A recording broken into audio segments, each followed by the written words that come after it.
Welcome, everybody. I want to welcome you all to our third Recovery Town Hall. My name is J.R. Weaver. I'll be your host tonight.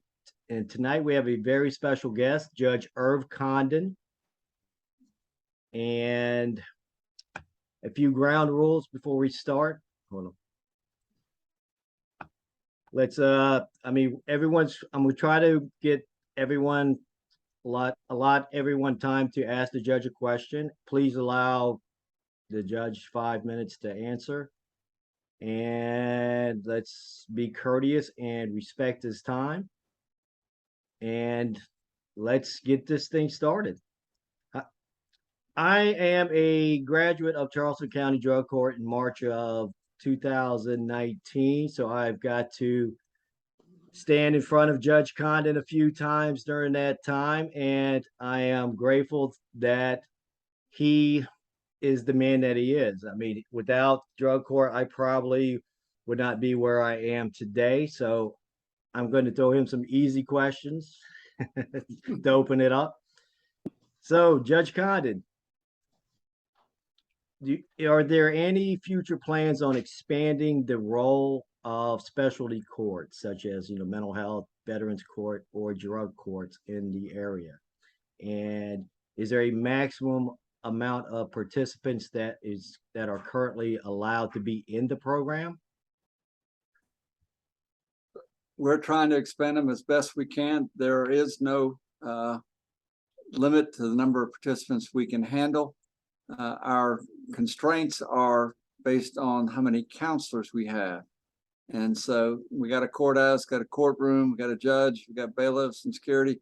We can handle as many people as they can handle in counseling.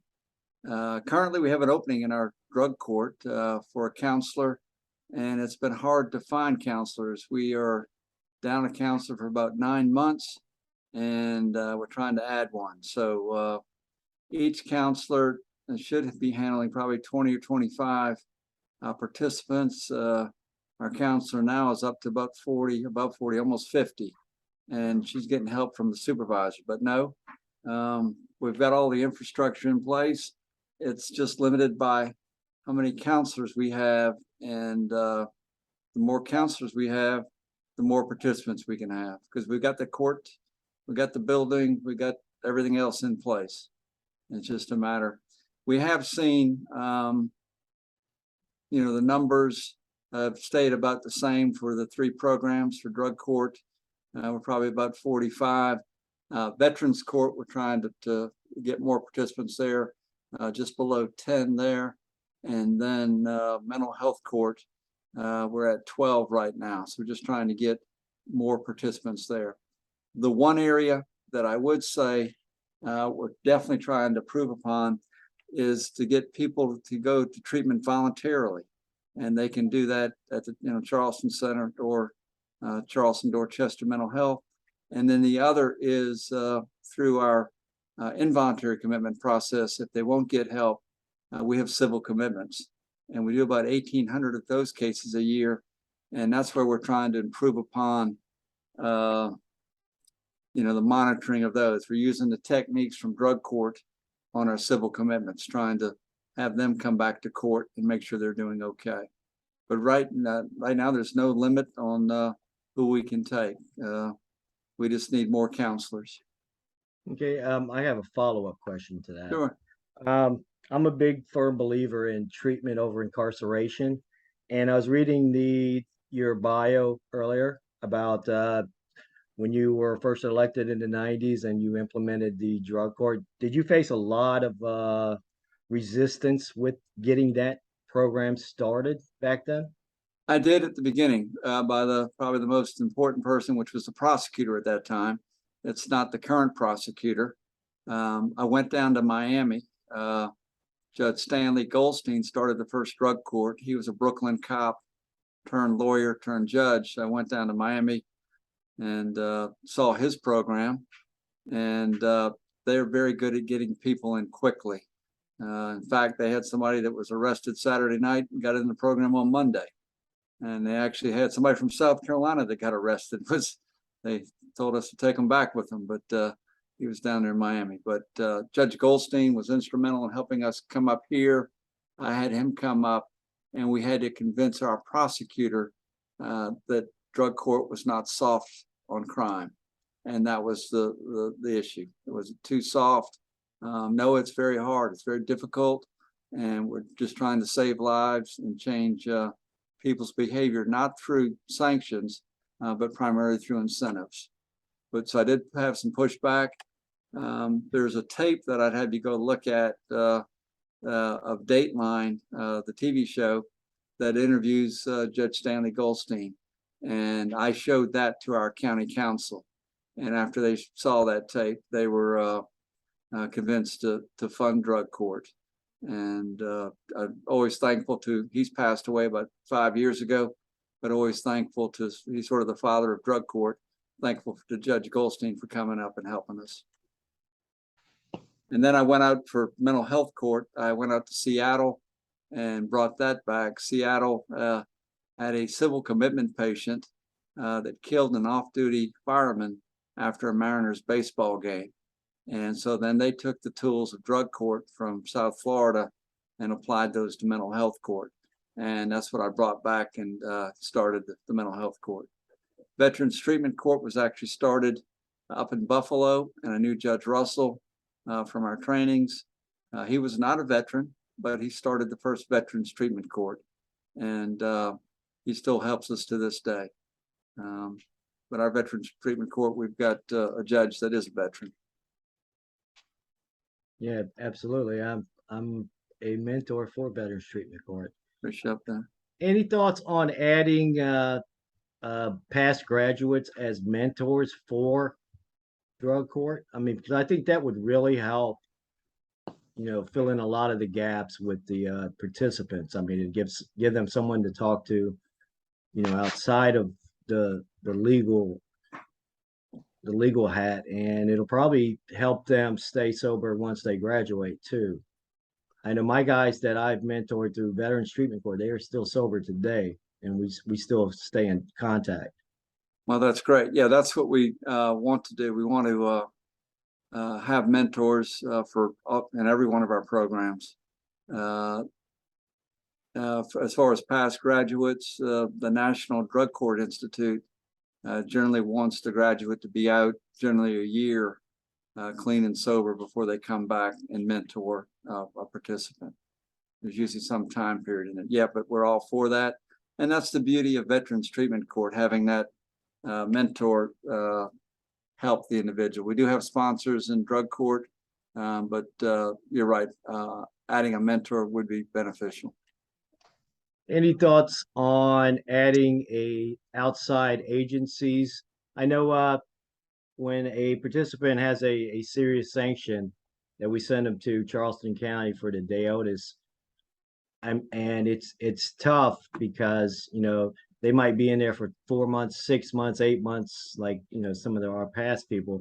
And during that time, they lose pretty much their housing and everything else. I mean, I would think of that like an intensive outpatient might be a step before that last step, but that's just my opinion. Yeah, I mean, we try to do that. We try to, the last step is any type of jail time as a sanction.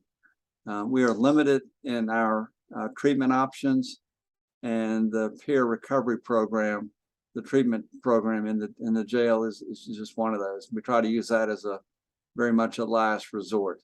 We generally want the intensive outpatient and want to make sure that we give everybody an opportunity. We do anticipate relapse, and particularly when they first start the program. And so before we use any incarceration, we definitely want to give them the outpatient opportunity. Just a matter of being limited by resources. Yeah. Okay, last question, then I'll be quiet. You guys ever gonna ask me to come back and speak at a graduation or what? No. Yes, we are, but I understand that you might be leaving the country. I guess we'll get you back. We've got to get you before you leave, don't we? When do you leave? I'm hoping October 1st. That's my goal. Well, definitely come.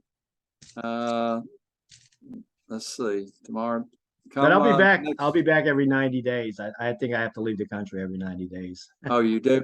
Yeah, I think Okay. it's a work visa thing. Yeah, come back anytime. We do have one commencement. I don't think it's tomorrow, but maybe the next week. Let me Okay. see. We'll have you back. Okay. But you can come even when we don't have a graduation commencement. Yeah, I definitely do want to stop by before I take off. Why don't you do that? Not tomorrow, but I guess next week. Yeah. Okay, let's open the floor. Does anybody have a question or anything for the Judge Condon? Yeah, my name's Kevin, 10K. Actually, I went through the homeless program with JR. Okay. So I'm in 5 years long-term recovery. That means I have a great life. That's what that means to me. Anyway, I'm a mentor for the Veterans Court. I haven't been through the system myself, but I'm a mentor for it. I'm also certified as a peer support specialist. And I'm of the new movement, not be anonymous anymore, to get us from hiding out of the corners, out of the closets, and to get the community more involved. And then if other people around here are mentors, if you have access to the NADC courses, they're very good. That's the National Association of Drug Court Professionals. I've been taking them online, and I have free access to them, learning quite a bit. One of the big things now is that the needs model. I don't remember exactly how it worked, but there's a really good needs model of getting mentees in there, and it's by attraction. And the standards also are against long-term sanctions. Sanctions should be short-term, and then a lot of rewards. I want to add. Thank you. Yeah, I would agree with you. When I first started drug court, I did a training up in DC, and they were just plugging in. It was a new thing, drug court. I think they actually had 8-track videos they were showing, and just showing you different courts. And there's fabulous research that's been done by the National Drug Court Institute, and then also the National Association of Drug Court Professionals, a membership group. But clearly it shows that incentives do more to change behavior than sanctions. Mhm. And so we're definitely trying to make sure we use incentives more than sanctions. Also says really too, they have a really high rate or less recidivism. The more that the judges know about their clients, I guess, going through it, they should spend a minimum of 3 minutes talking to the person every time, and the more the better. That brings down the recidivism. Yep, you're right on the standards there. We struggle with that sometimes with the limited court time we have, or we start a little bit later. And when you get 40 or 45, we try to go quickly, but definitely I try to average 3 minutes per participant. If they're newer, I might spend 5 or 6 minutes getting their background, where they grew up, getting to know their family, getting to know their story. Everybody's got a story, and just trying to be personal with them. And I've got many, and I've even had some that unfortunately didn't finish the program. I was coaching a basketball game a couple of years ago, and somebody came up to me after the game and said, "Hey, I didn't make it through the program, and I went and did my prison time, and I came back, but the tools that you gave me in drug court, I'm living those now, and I'm clean and sober, and I'm out here, watching my son play basketball." So, Amen. but unfortunately, he had to do the time, but he did learn. Yeah. Can we And take I'm no different than any of you. I grew up right here in town. And I'm Irish. We drank beer coming along. I don't do anything now, but for the grace of God, I've been okay. And unfortunately, about 2 weeks ago over Mount Pleasant, I lost a cousin to mental illness and to drugs. And so I went to that funeral, and it's just hard to bear that. And we're losing a lot, particularly to this fentanyl. These younger ones don't realize that, what can be in just a simple little pill. Exactly. Can we take a quick minute and give people a moment to introduce themselves and the organizations they represent? Starting with Joe Towles. Good afternoon, Joe Tolles. Judge Condon, I met you at I've met you several times during the years, but you came over to my facility, Charleston Vets, a couple of years ago. Yeah. And I continue to work there. I'm the facility manager, case manager, and we house homeless veterans. And one of my veterans is in y'all's drug court, and Okay. they love it. Good. Remind me, you're up there close to the Oh. Berkeley line? Yeah. Oh, no, it's off of Dorchester, Yeah. off of Phosphate. Ashley Phosphate. Yeah. Right across the street from Stoll High School. Yeah. When Okay. y'all was just starting this thing, I don't know whether just starting, but you came out to tell us about the drug court and the veterans drug court. So it was I don't know how it all happened, but it was the three of you. I think three of you came up. Yeah. And we gave a little tour. Yeah. You had beautiful facilities there, and I remember that day. I enjoyed that day. Yeah. Thank you for all you're doing. Yes, well, thank you. And I'm in long-term recovery. God has been good. And we'll continue just for today. Christine Stalvey. Hey, I'm Christine Stalvey. I'm drug court alumni, and I'm back in an Oxford house. So sitting in just to say hi. Good to see you. You too. Jet. Hello, I'm Jet. I work at Charleston Recovery Center. We're a 90-day inpatient drug and alcohol rehab. I came through this program in 2019, so just about 3.5 years sober myself. Now I work here. Really appreciate everything that you're doing. I had my own legal stuff in Michigan with a judge there that was very gracious to me, and I appreciate everything that you're doing. And people like you to be part of the path that it took me to get here. So thank you very much for being here. And we're a 12-step spiritually based program, and I'll bring up my question when I have a chance later, but thank you very much for being here. Thank you. Nice to meet you, Jet. Good to, yeah. Mansoor.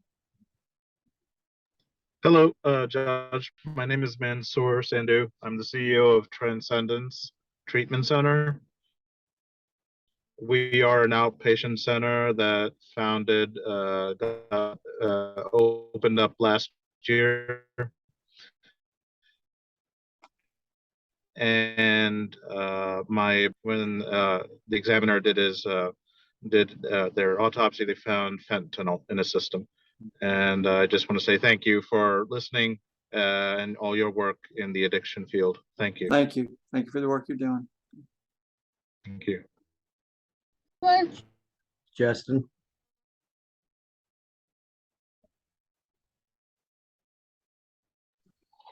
Justin, I'm at Costa Rica Recovery Center. I run the veterans program down here. I'm very glad your program exists. I wish our state would have had it when I was going through those problems. Would have been a little easier. Yeah.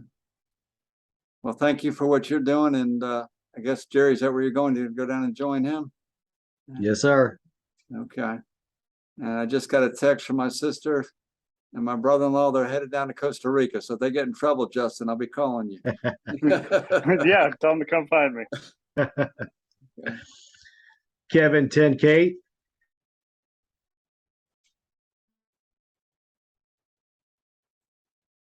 You gotta unmute yourself, Yeah, buddy. you're still- 2017, April 5th is my sober date. I went through the homeless program with JR. I'm a vet court mentor. I haven't been through the court system. As I said before, I'm CTS, CP, certified peer support specialist. Love what the court's doing. I wish we could get more veterans into it. Absolutely. Yeah, Kevin, thanks for what you're doing. We actually did learn about a week ago that we got an additional grant from the state vets department, and we're going to be hiring a liaison, sort of a caseworker, to make sure that we are reaching all vets that come through the criminal justice system. Yeah, excellent. And Kevin, you're very knowledgeable. You definitely have studied some of the National Drug Court Institute stuff. That's very good. Got quite a few under my belt now. Good, good. Have you been to the national conference? No, I'm just doing online courses. Okay. Yeah, we need to get y'all to everybody here to the national conference. I think that would be very worthwhile. I think next year it's in Washington, DC. So Amanda? Hi, Judge Condon. Mhm. So I'm Amanda. I met you at the overdose awareness event. I work for Wake Up Carolina. I do harm reduction. I actually just got done doing HIV testing at the Navigation Center and had to do a little bit of a treatment center intake as well last minute. I'm happy to be here. It was awesome to meet you and talk to you that night and hear your ideas and how open you are to so many different things. So I'm very blessed to be here. Thank you, Amanda. Good to see you again. And I'm one of 10 kids, so I can take advice from anyone. So I can always learn. So just tell me what we need to be doing differently. Yeah. I'm the oldest of 3, so I'm good at Okay. giving the thoughts. Okay. I'm Yeah, working big on being sister. able to take them. Okay. I'm the 7th of 10, so I'm used to it. Yeah. Reggie, are you there? Are you there?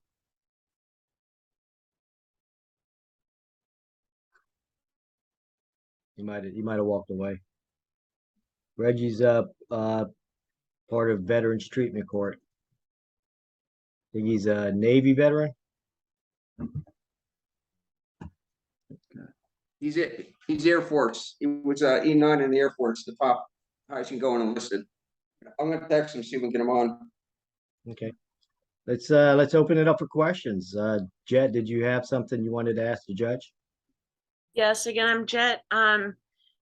So, you know, in the industry that I work in with the rehabs and everything, we see a lot of miracles and obviously a lot of heartaches too. And one of the frustrations that we've run into is when somebody does die of one of those fentanyl overdoses, as you mentioned. There's been a couple instances where we know who has, you know, how they've obtained it, who they got it from, and then the follow through is very difficult. I have had a hard time trying to figure out how, you know, not only, you know, I know a lot of people get in trouble for drugs, but the people that are selling the deadly drugs, it seems really hard to bring any justice to that side of it. And I just wanted to know your thoughts on that. Yeah, there's a group that meets headed by Judge Hendricks over at federal court, and we have all the stakeholders there. And then they also have the OD map y'all probably are familiar with, where you can see the overdoses around the Tri-County area. And part of that, they are trying to get, you know, from the user to the person that's been selling and causing the harm.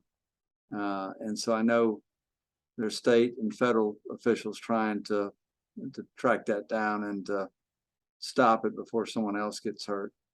And with that OD map, they can pinpoint if there's a lot of overdoses in one area of town, they can probably then locate, you know, who the dealer is. So they try to do that. Yep, we're all for that. And that's the hardest thing. I've been to too many funerals, and it affects all walks of life. I've got a good friend, a lawyer, that lost his son. So it's every walk of life. Yeah. Certainly. So anything that we could be doing differently, let us know, Jed. I mean, we're trying to, and maybe I'll talk to Judge Hendricks. Maybe y'all should all join the meeting one day and give your input. Sure. Yeah. Appreciate that a lot. Yeah, Yeah. I'm ready to put my black dress away for a little while. Okay. But yeah, it's the frustration has been, you know, I am familiar with the OD map, and that is good technology, and appreciate that being available. The main frustration is when we know who it is and how to take the steps more rapidly to alleviate that when, you know, when that person has been pinpointed. But I would love to be a part of, you know, future meetings about that, and maybe that can be remedied quicker as we go along, and the crisis that's happening with the fentanyl especially. I agree, Chet. Yeah. And I'll reach out to our prosecutor and maybe relay back to Jerry, but if somebody knows something, I think you can talk to somebody in the prosecutor's office and then maybe they can follow up. Yeah. Thank you again for your time. Sure. So, I think that obviously, you know, all aspects of this, of course, with the, you know, the overdose numbers, and they're obviously tripling, as we all know. And definitely holding people accountable for selling the drugs are 100% is just as important as any other aspect. Unfortunately, though, the problem with that is that it seems that there's always someone, unfortunately, to replace that one person. So if we can attack that and start getting them held accountable for selling the drugs, that's going to make a huge dent, right? So on another level, and forgive me for not being like super knowledgeable about drug court and what you guys offer. I kind of tried to like look it up and study it, but I couldn't really get much online as I wanted to. But do you guys give out like, do you have a list of treatment centers, like meetings? Do you have like a peer support list outside of drug court? Although I agree with JR that having peer support in drug court is, I feel like, essential to recovery for a lot of people in there, just to give them hope. Because I myself was blessed enough to not have to go through too much. You know, I'm 4.5 years in recovery, and I did have charges, but I found recovery, thank goodness, before it got too far. But as you know, Judge Condon, my sister, was in it a couple of times, and you know, it's set up in a great way that if you're not ready and you're not like really focused on recovery, there's a good chance that you might not make it through drug court. So is there some way where if people are getting into drug court and they're not all the way ready yet, so they may not, you know, graduate drug court, that is there like some kind of a platform that we could create or that would be welcomed, where we could have a list of treatment centers, like Lantana, the Charleston Recovery, I think is Jet. I know I've heard her name from a lot of people and they're very highly spoken of. I think I've talked to her as well. But, you know, places like Palmetto Behavioral Health, you know, Waypoint, Willingway, I mean, all those places, just to give options, as well as having a list of those meetings. And if you do have a list of meetings, how do you add a meeting to it to get approved? Okay. Yeah, generally, I guess let me back up. The gatekeeper for our program is our prosecutor, our solicitor, and they would do what's called a legal screening and make sure that the charges are something that allows an individual to come in. There's some exclusions such as violent offenses involving guns. It could be the amount of drugs the person has if they're considered, say, a dealer.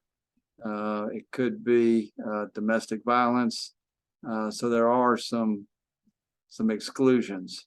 But after they do that legal screening, there's also a clinical screening, and they would use a screening tool to see if the person is appropriate for drug court.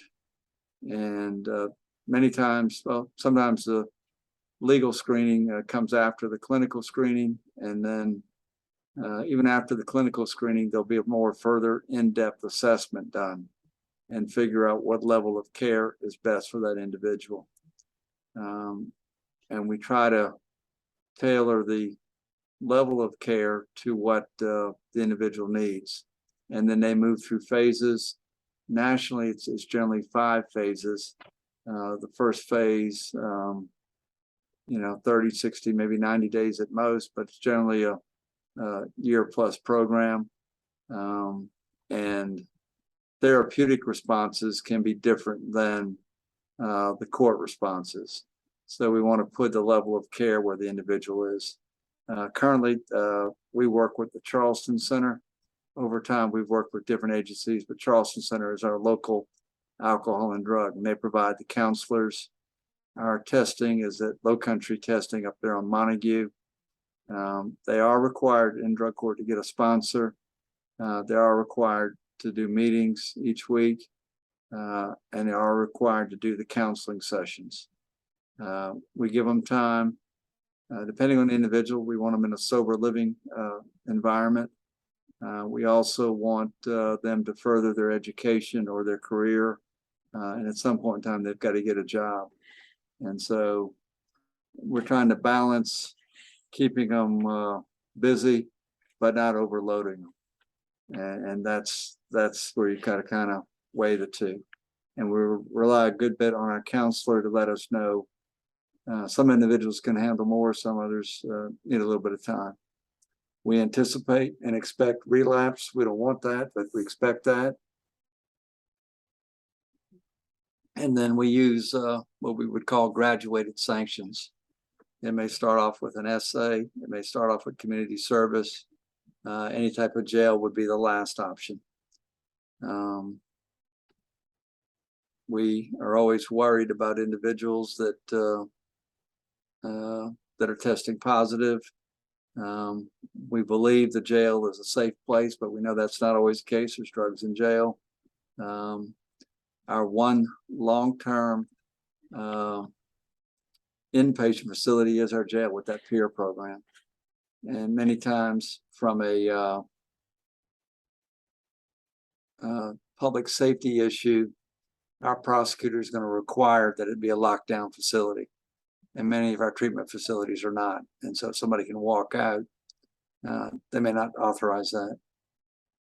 Money is a big concern, and treatment cost, and many of these national organizations, national medical providers, they believe a person should be an inpatient for a year or more. So sometimes what we're doing is trying to do the best we can with what we have. I wish we had more treatment. That's the one thing we don't have enough of. We do civil commitments, and sometimes we'll do a commitment for an individual that has a alcohol and drug issues, and we'll say you need to go inpatient. And then we check in Columbia. Well, the inpatient bed isn't ready for another 10 days. So basically we tell them to go home, don't drink or use, and come back in 10 days. So it's not the best system, and we're lacking the resources. But we do have a list. Each participant will have a participant manual, and they will have a list of the self-help meetings that are out there. And then the Charleston Center, and we are also blessed with the Folk Rehab. Lynn McCain there helps them with resumes and getting a job. And really we want them to get them a career. We got a lot of people working in the food and beverage industry, not the best environment, but many of those restaurants, we had 2 that just finished up, and they've got people there in recovery. And so actually it turned out to be a good place for them to work. Yeah. But if you've got any suggestions, we're here, and we always try to improve. Yeah. Is there a point of contact that would be, like best when it comes to, I guess, mainly like I know meetings, especially with drug court, they have to be certain types of meetings, and they have to be established and signed off. And at Wake Up Carolina, I just started Smart Recovery, which is from everywhere I've heard, other states, accept Smart Recovery as a meeting for drug court. Who would I go to try to get that accepted? Yeah, you could go ahead and send that to me, and Okay. then our coordinator send it to me, and I'll shoot it over to our counselor. We generally would make the counselor with their expertise, let them make that decision. But it sounds from what you're saying, it's fine. Yeah. We want them to go to meetings, but they're also are anonymous meetings. So we struggle with making sure that they're attending but also keeping it anonymous. Yeah. Yeah. And then my last question, and then I promise I'll open the floor up. I apologize, y'all. The peer program in jail. And then I know that's, different, I know it's different from drug court, but because you kind of work together in that sense, Is there any way you can think of us and, me working for Wake Up as an organization, or any of the treatment facilities or vets? Like, is there anything that we can do to try to make that program better and more accessible? Because the people I know that have like experienced it, and I know resources are lacking, so I respect it, but obviously all of us could use a little tuning up. So is there a way that we could help or give guidance or something for that? Yeah, that we're always, I would have, you talk to Jackie Johnson, our counselor for the program, and then Tamika Crooks is her supervisor, and then Dr. Shonda Fitzell heads up the Charleston Center. So if y'all want to partner it all, it's just a matter of getting into the jail if there's any type of liability issues. But yeah, we can always use help with treatment, and we never turn any treatment down. Yeah. But Could maybe you we say- can start with the meetings and go from there. Yeah. The Okay, smart so I'll- recovery, I'm sorry, the smart No, it's recovery that Amanda talked about that she's doing, that's a very good program. Yeah. It has a high success rate. Okay. Thank you. Yeah. What is the acronym stand for? I'll do my research after this. You're smart. It's self-management and, oh gosh, Recovery self-management. training. Thank you. Recovery training. I was trying to say the T before the R, and I was like, it's an R before a T, Amanda. Yeah. Yes, and it really is amazing. I mean, I'm 4.5 years, as I mentioned, in recovery, and I've tried AA, I've tried NA, I tried 12-step. And I respect all those. Again, I am 100% respectful of it works for hundreds of thousands of people, and then it doesn't work for some.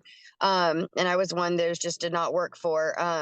Prior to Smart Recovery at Wake Up Carolina, I have been running the Compass All Recovery meeting, which is just all pathways, all journeys, no matter what way, recovery's recovery. And Smart Recovery kind of, embodies that as well. But it's more scientific based, where they've taken all of the programs like known to man and studied them and kind of picked out what scientific, like evidence wise, what has been best and what has worked, and then put it all into one program. And there's like 20 or more tools and worksheets that you can give. There's also a family and friends aspect, which is really amazing. And to add to it, there's online meetings as well. So if somebody can't make it to an in-person meeting, there's also online meetings, and they've been established. They started in '94. As a nonprofit, and then the founder kind of got a little greedy and went to a for-profit. So the board left him and started their own Smart Recovery, literally in '99. So they, they're going on their 22nd year. They're celebrating going into their 23rd year. So they're very well established. Very good. I've always liked the acronym SMART. That's what I try to do with sanctions. I try to make them smart sanctions where, instead of having to do something that's more punishment, maybe go to the library, check out the book, Dress for Success. I had one that was acting up in treatment, not being respectful, and had him look up, there's a book on manners. And then report back. So we all can improve and learn. But yeah. Let me take a look at what you're doing, and that sounds good. Yeah. Yeah, quick note about Smart Recovery. It is the fastest growing recovery program in the world right now. Yeah. And it's a combination of cognitive behavior therapy and rational behavior therapy. It's pretty much what Miss Jackie will be teaching in the counseling classes over there, because they use a combination of that. And with the most successful recovery program being Celebrate Recovery, I think they have the highest success rate at the time. Yeah. And what's so great too, just to add a little bit to JR too, is that a lot of programs, they don't maybe force you to stick to one program, but they like you, AA used to kind of stick with AA, 12 step, kind of the same thing, most of the place, not all places, but Smart Recovery is one of those things where you can go to 12-step meetings, AA meetings, NA meetings, CA meetings, Celebrate Recovery, and still join Smart Recovery. And Smart Recovery also isn't just for drug addictions or alcoholism. It can be porn, it can be gambling, it can be a food addiction. And along with being trained for a facilitator, as I'm speaking of, I also furthered it and did the family and friends, and they kind of embody the craft mindset, which is really amazing too. And I know that's not what this is about, so I won't keep going about it, but I'll send you kind of a rundown of what SMART represents, and maybe then you can send me the names that you mentioned earlier of who to talk to about the jail peer program. Okay. And I'll put in the chat here my email address. Thank you. And also my phone numbers. And I love the work y'all are doing. That was very powerful over there that night. Powerful, but sad to see. I think was it 183 in Charleston County and maybe 330 that had passed in the Tri-County. 220 in Charleston County. Yeah, it was over 300 in the Tri-County. Altogether. Yeah. It's heartbreaking. And you know, those numbers, we haven't got super close to Dorchester and Berkeley County's coroner. We're extremely, extremely close to Coroner O'Neill. You know, Bobby Joe she's always been amazing. So I feel like our numbers are a little more realistic and probably accurate. The Dorchester and Berkeley and, you know, all that, I don't feel like their numbers were super accurate. I don't think they had a heads up, you know, to really pay attention. So I really think that it was probably closer to like 500 total. But our overdose awareness slideshow, it was 9 minutes and 47 seconds last year. This year it was 13 minutes and 3 seconds. So that just is, to me, that's just 3+ minutes more of faces on that screen, you know, and that's heartbreaking to me. But it was beautiful, and we really appreciate you being there. It was a beautiful but sad night, like you said. Yeah, thank you. And I'll just send you my email address, and then also my work number and my cell. Y'all can call me anytime. Thank you so much. That's so nice of you. Yeah. Reggie, would you like to introduce yourself, buddy? My name's Reggie Davis. My audio good? Yeah. Very good. I volunteer with the Veterans Treatment Court, and Judge Condon and Judge Condon put on as a mentor. I started in 2019. I was a paramedic with the County of Charleston for 33 years. And one of the things that hit me was so many times when I tried to save someone who in a bad wreck and they died or drug overdose and all. And it really hit me that really wasn't doing a lot when people already were too late in the consequences. And the thing about me is that I have 37 years of recovery. And so that helped me to see that what if there was a chance to educate, to reach out to people in advance? And I had 4 years of active duty and 29 years total military service. So I was able to maneuver and get my job to be working with people in trouble in the military reserves. And through that, they even took me to, I took on the course of, it's a Prime for Life course. It's the DUI course that South Carolina uses. So every other month, like now, I teach a DUI course. I've been doing that for many years. And even when we suggest to them self-help, Smart Recovery is one of the ones we mentioned, AANA Smart Recovery. So it's really an acceptable alternative that works for people. But I just get such a reward in the Veterans Treatment Courts. We have these graduations. And just to watch somebody who may for years have struggled or have failed so many times over and over again, but to watch their family come together and to watch them get a job and pay restitution, it's one of the most rewarding things I've ever experienced. You know, I mean, I've had kids that were born and so forth, but I can't tell you how the warm feeling that gets me.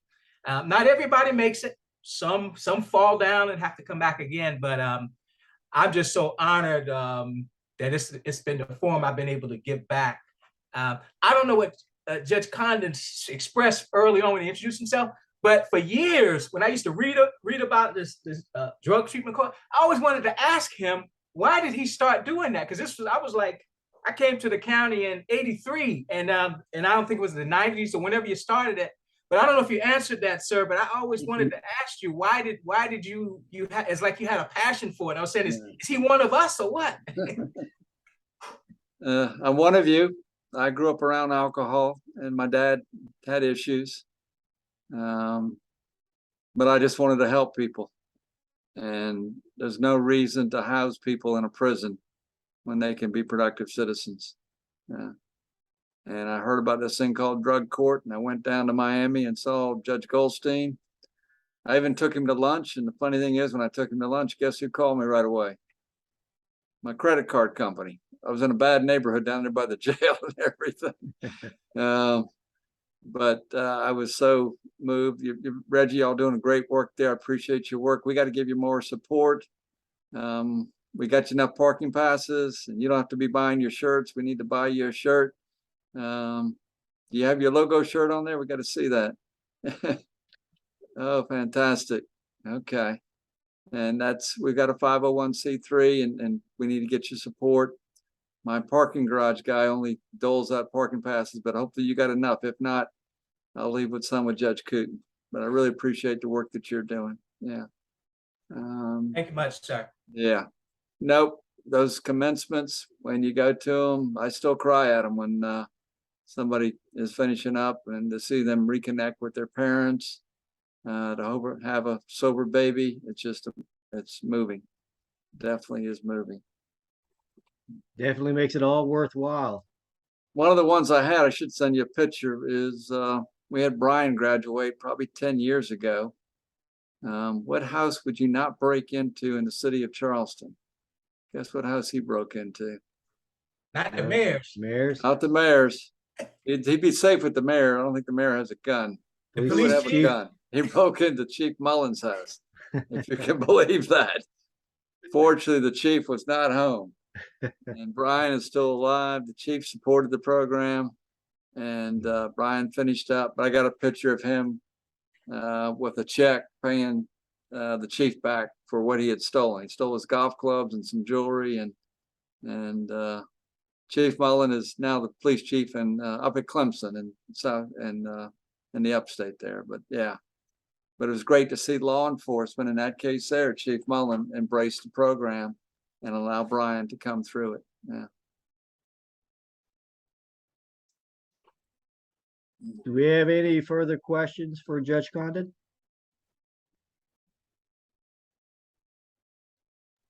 Judge Condon, this is Joe Tolles with Charleston County. And I can get with you later on too, but I just wanted to touch base and let you know what I might be talking about later. And that would be housing, homeless veterans housing, and how that would work in the veteran treatment court. So I'd just like to, talk to you guys, see what y'all are recommend and what is needed. I can't do a whole bunch with a GPD facility, but my boss is always looking for ways possibly to help other veterans. So I just wanted to kind of maybe get with you and see what y'all are recommending or what y'all require and what the needs might be. No, you've got a beautiful facility up there. We'd be more than happy. I'll get Judge Condon and I can sit down with you. That is one of our biggest challenges is affordable housing, and then safe affordable housing. That's a major challenge, and I love the work that you're doing up there. Glad to sit with you. Also, we probably need to, the new state director. I don't know if y'all remember General Grimsley that used to be at the Citadel. Yes. But his son is now the state director, and he's got a lot of good plans, and federal money is flowing. So it'd be good to show them the work you're doing there. Okay. And see if they can assist even further. Okay. Sounds good. Well, I'll get back with you. Okay, good. Judge Condon, you got any closing statements for us? Oh, I'll try to make you smile. I love the work that all of you are doing. I do have to laugh. One time we getting ready to start drug court, and one of our participants came through security down there and emptied his pockets with the keys and all. And guess what? He had drugs. Put them up there on the counter. They took him up to custody and brought him up to me. Guess what his defense was? What? We gave him an A+ for creativity, but we didn't take it. What was his defense? Oh, he said he's coming to drug court and he figured that's what you bring drugs. No, not that. It wasn't his. What wasn't his? You're right. Yeah, the drugs weren't mine. How did they get in my pocket? He said he borrowed the pants. The pants weren't his. Oh. No, they were in there. So we just. Anyway, I really appreciate the work y'all are doing. My number is there, and I'm gonna take a look at what y'all, the great things y'all are doing at Wake Up Carolina. So, and if I can ever help any one of you, you got my direct dial number, my cell number. I'm just thankful that I made it through, and I've got a teenager, and I worry every day. This peer pressure and what's out there. It's scary. Yeah. Well, on behalf of our recovery town hall, I want to thank you for spending the last hour with us. I mean, I want to thank everybody for showing up tonight. I know it was a difficult time. He picked the time. But I'm grateful that we got spend some time with Judge Condon. I really respect him. I mean, without drug court, who knows where I would be right now. I know the program works. I love the Veterans Treatment Court, the specialty courts. I mean, treatment over incarceration any day of the week is, and I can't believe that the state doesn't help fund these courts. I mean, I can't. That kind of boggles my mind. So I'm gonna have to jump on somebody here soon. But thank all of you, and even thank Kevin. And that's a wrap. All right, JR, really appreciate you having me on, and I'm